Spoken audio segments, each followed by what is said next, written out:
kepada Allah, ya Allah, kami mohon kepadamu, kembalikan murid saya ini menjadi manusia lagi. Allah menjawab, tidak bisa. Anda pakai doa, mulai doa Adam dan bawahannya, habiskan doamu, tidak akan aku kabulkan.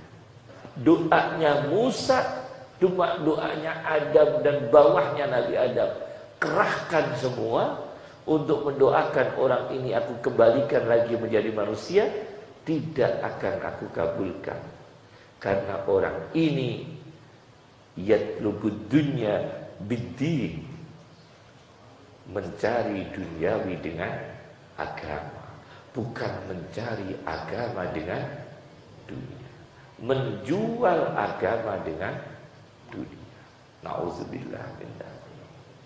Ini pelajaran ihya terkait dengan paling beratnya azab manusia di hari kiamat, seorang alim yang ilmunya tidak bermanfaat. Ternyata Nabi Musa percaya dengan apa peristiwa Masri dicontohkan adalah alam hayawan, alam hayawan. Ini terkait dengan binatang. Selesai. Itu terkait dengan binatang. Sekarang alam insani. Jadi karena dari pertama dari sirrul alamin kami bagi alam hayawani, yang kedua adalah alam insani. Imam Ghazali, apa yang dikatakan oleh As-Subki di dalam kitab At-Tabaqatus Syafi'iyah Al-Kubra. Imam Subki di dalam Tabaqatus Syafi'iyah Al-Kubra itu menghimpun hadis-hadis di dalam kitab Ihya yang tidak ditemukan sanadnya. Kalau di Ihya yang dipakai kita Zainuddin Al-Iraqi, Zainuddin Al-Iraqi. Cuma studi Ihya di kalangan pesantren kita biasanya tidak begitu memperhatikan catatan kaki Zainuddin Al-Iraqi. Apakah itu salah? Oh, enggak, itu disiplin ilmu yang memang himmahnya lain-lain. Karena himmah kita tasawuf, kalau nanti kita membicarakan catatan kakinya, lemah tasawufnya. Enggak terasa tasawuf, tapi pelajaran naqdur rijal, itu pelajaran mustalahul hadis nanti. Jadi nanti pelajarannya bukan tasawuf tapi naqdur rijal. Itu nanti bisa dipelajari Mizanul I'tidal Lidhahabi, Tahdhibut Tahdhib Ibnu Hajar Al-Asqalani, Tahdzibul Kamal lil Mizzi, As-Siqah dan sebagainya. Itu mengenai rawi-rawi, mengenai rawi-rawi. Imam Ghazali di dalam kitab Ihya Ulumuddin, ternyata beliau percaya hadis utlubul ilma walau bisin, carilah ilmu walau sampai ke negeri Cina. Maaf, jangan sekali-kali menafsirkan hadis ini isyarah Imam Bukhari. Ada sebagian orang mengatakan carilah ilmu ke negeri Cina, yang dimaksudkan adalah Imam Bukhari. Oh, itu tidak benar. Imam Bukhari itu Uzbekistan, ya, Uzbekistan. Ya, bukan wilayah Cina, bukan wilayah Cina. Carilah ilmu walau sampai ke negeri Cina, utlubul ilma walau bisin. Maaf ya, ini boleh buka. Menurut Ibnul Jauzi di dalam karyanya Al-Mawdu'at, kumpulan hadis-hadis maudhu, Imam Bukhari tidak percaya hadis ini. Paham ya? Imam Bukhari sendiri tidak percaya dengan hadis apa? Utlubul ilma walau bisin. Wallahu a'lam. Itu semua para ulama yang lebih ahli. Imam Bukhari tidak percaya utlubul ilma walau bisin seperti yang dikemukakan oleh Ibnul Jauzi di dalam kitabnya Al-Mawdu'at. Ibnul Jauzi itu pengarang tafsir Zadul Masir fi ilmi tafsir. Tapi utlubul ilma walau bisin ini tentang manusia yang Masya Allah luar biasa. Carilah ilmu walau sampai ke negeri Cina. Sufi besar yang dikenal dalam terminologi tasawuf, Asy-Syaikhul Akbar. Siapakah Syekhul Akbar? Bukan Rais NU. Asy-Syaikhul Akbar itu bukan Rais AM, tapi Muhyiddin Ibnu Arabi. Jadi kalau ada istilah Asy-Syaikhul Akbar di dalam tasawuf, itu Ibnu Arabi yang mengarang kitab Al-Futuhatul Makkiyah. Dulu saya ngaji sama ayah saya Al-Futuhatul Makkiyah. Kalau pagi itu pelajaran tafsirnya Sunni di luar Sunni. Jadi Sunni jam berapa, di luar Sunni jam berapa. Misalnya begitu. Saya ngaji seperti Al-Kasyaf itu saya dulu diajar oleh ayah saya. Kitab yang menjadi rujukan Majlis Tarjih Muhammadiyah Al-Manar, dulu saya diajarkan. Disuruh mempelajari ayah saya. Al-Manar, Fathul Qadir Zaidiyah itu juga pernah saya diajar oleh ayah saya. Bukan untuk diyakini, maaf ya, tapi untuk pengetahuan. Kata ayah saya, ambillah yang jernih, tinggalkan yang keruh. Khud ma sofa wada' ma kadar. Ambil yang jernih, tinggalkan yang keruh. Itu pesan ayah saya. Imam Muhyiddin Ibnu Arabi itu punya kitab namanya Fususul Hikam. Sebuah kitab tasawuf yang sangat populer dan sulit difahami. Banyak para syurah, orang komentator terhadap kitab ini, diantaranya Jawahirun Nusus ya, fi halli kalimatil fusus, sebuah kitab syarah terhadap kitab Fususul Hikam karya Ibnu Arabi. Ibnu Arabi mengatakan di dalam kitabnya Fususul Hikam, siapakah manusia yang besok lahir terakhir di bumi? Lahir terakhir dari pernikahan yang sah. Ternyata bukan bangsa Indonesia, tapi Cina. Menurut ilmu kasyfi begitu. Menurut ilmu kasyfi yang diterima oleh Ibnu Arabi, manusia yang terakhir lahir di bumi hasil pernikahan yang sah, akhiru maulud, adalah orang Cina. Jadi kakak beradik, bajunya dulu keluar, kepalanya keluar, kakinya masih di dalam. Terus adiknya laki-laki keluar. Jadi adiknya yang laki-laki terakhir itu kepalanya di kakinya kakaknya. Itu orang Cina. Dan itu kiai terakhir di dunia. Habis kiai terakhir di dunia, kiai itu Cina. Bukan Nahdlatul Ulama. Cina. Menurut Cina. Menurut Ibnu Arabi. Anda baca dalam kitab Fususul Hikam, kiai terakhir di muka bumi adalah Cina. Cina, Masya Allah. Menurut kasyfi beliau ini ya. Ternyata Cina. Kalau sudah kasyfi, nanti jangan tanyakan kepada saya dalilnya dari mana. Tidak ketemu dalilnya, karena saya sendiri belum tahu kasyfi. Jadi Cina, kemudian dia lahir, dia berdakwah. Yad'u ila Allah, berdakwah menuju Allah. Fala yujabu, tidak ada yang menerima. Sudah tidak ada orang ngaji, sudah tidak ada mau orang didakwai lagi kepada Allah, tidak ada yang menerima. Setelah itu dia meninggal dunia. Orang itu meninggal dunia, Kemudian disusul orang-orang mukmin yang taat pada Allah, diambil semua oleh Allah. Tersisa manusia-manusia seperti binatang, misal bahaim.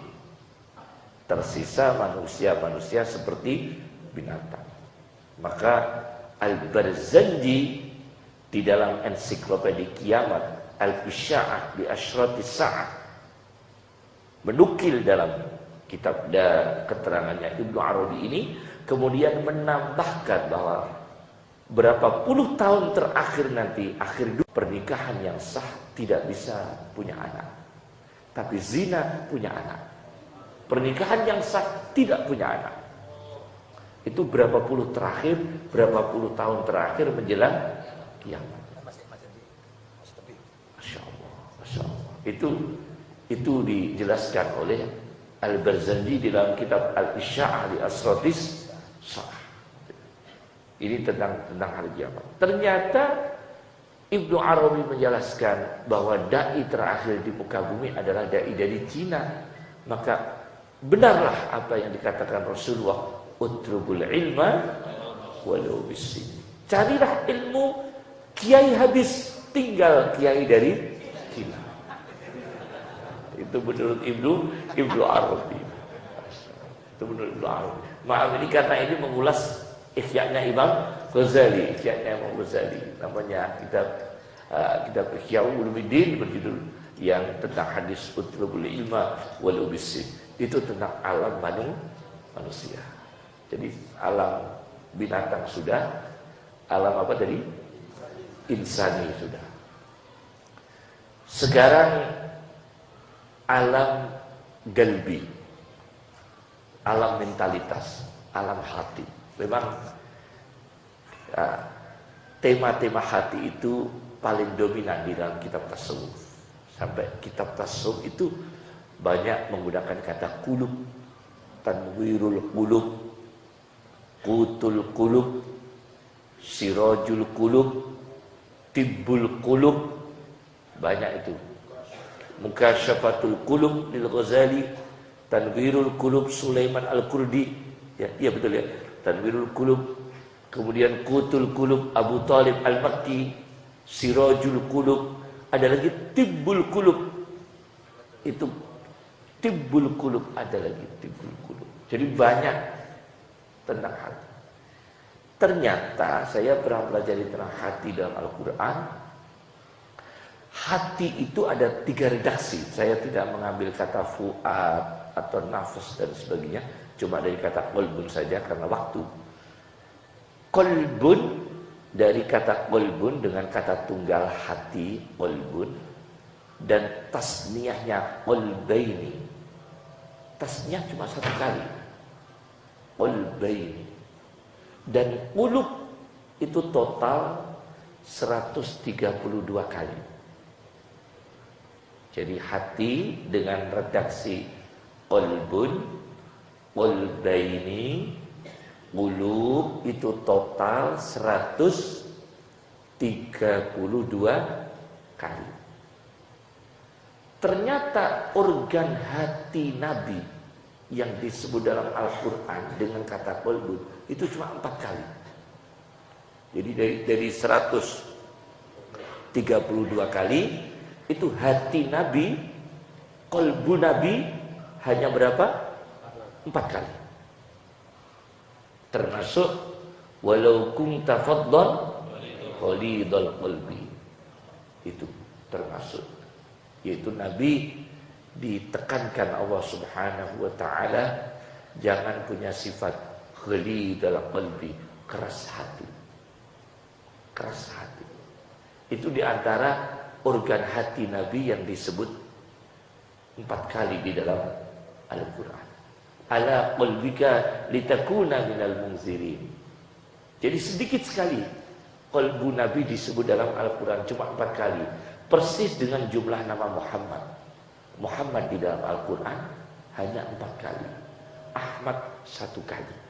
Bisa Anda baca dalam kitab Atlasul Quran, karya Dr. Syauqi Abu Khalil. Ada ya kitab Atlasul Quran, Atlasul hadis. Jadi Muhammad itu 4 kali, hanya 4 kali. Hati Muhammad, qalbu Muhammad juga disebut 4 kali.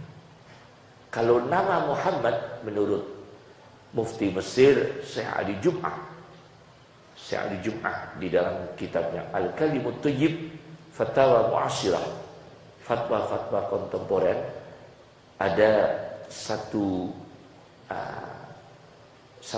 apa ya yang disebut dengan hitungan, orang menghitung di dunia itu, orang-orang yang hitungannya tertinggi skor ya, itu Muhammad pernah di dunia mencapai 60 juta orang bernama Muhammad. Ada yang hitung itu. Nama Muhammad di dunia mencapai 60 juta orang. Di Mekah tidak ada nama Jokowi. Tidak ada nama Jokowi di Mekah. Prabowo tidak ada di Cina nama Prabowo. Tapi kalau Muhammad seluruh dunia ada.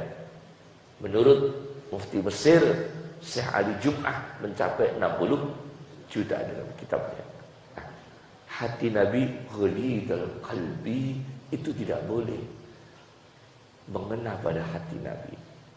Kalau ulama betul-betul penerus para nabi, dia harus punya sifat menghindari ghalidul qalbi, keras hati. Sulit tuh untuk memperbaiki jiwa itu, sulit sekali. Maaf, bukan saya membedakan tentang kaya dan miskin. Bukan berarti kaya itu dilarang. Kita tahu Abdurrahman bin Auf kaya, Utsman bin Affan kaya. Ulama banyak yang kaya. Madhab itu ada yang kaya raya, namanya Les bin Sa'di. Les bin Sa'di itu seorang madhab, sekelas 4 madhab. Imam Misr Lais bin Sa'di itu yang mengirim uang per bulan pada Imam Maliki. Jadi Imam Maliki itu tiap bulan dikirimi uang oleh sesama tokoh madhab. Jarang loh kiai ngirim uang pada kiai, itu jarang. Imam Les bin Sa'di ngirim uang pada Imam Maliki. Anda bisa baca dalam kitab Husnul Muhadarah fi Akhbari Misra wal Qahirah, karya Jalaluddin As-Suyuti. Ada yang Husnul Muhadarah fi Akhbari Misra wal Qahirah. Kaya boleh, tetapi Imam Ghazali di dalam Ihya Ulumuddin mengatakan ulama salaf tidak suka belajar ma'rifat dari mursyid yang kaya. Masya Allah. Ulama salaf tidak suka belajar ma'rifat dari guru-guru yang kaya. Jadi ulama salaf itu milih, ada guru kaya, ada guru tidak kaya. Yang dia ngajinya yang tidak kaya. Itu ulama salaf. Ternyata itu cocok dengan teori psikologi. Cocok. Teori psikologi mengatakan orang itu terpengaruh, berubah sikap mental karena indrawi. Apa yang dilihat? Nabi, huruf ain. Ain itu mata. Ain itu apa? Mata. Al-Quran menyebut organ mata Nabi itu hanya 3 ayat. Mata Nabi, saya mengumpulkan risalah tentang organ-organ Nabi. Ada, saya punya risalah Ar-Risalah fi A'dha'in Nabi. Risalah tentang organ-organ lama. Ar-Risalah fi A'dha'in Nabi, tentang organ-organ Nabi. Cuma saya bukan ahlinya, yang ahlinya istri saya, karena istri saya seorang dokter.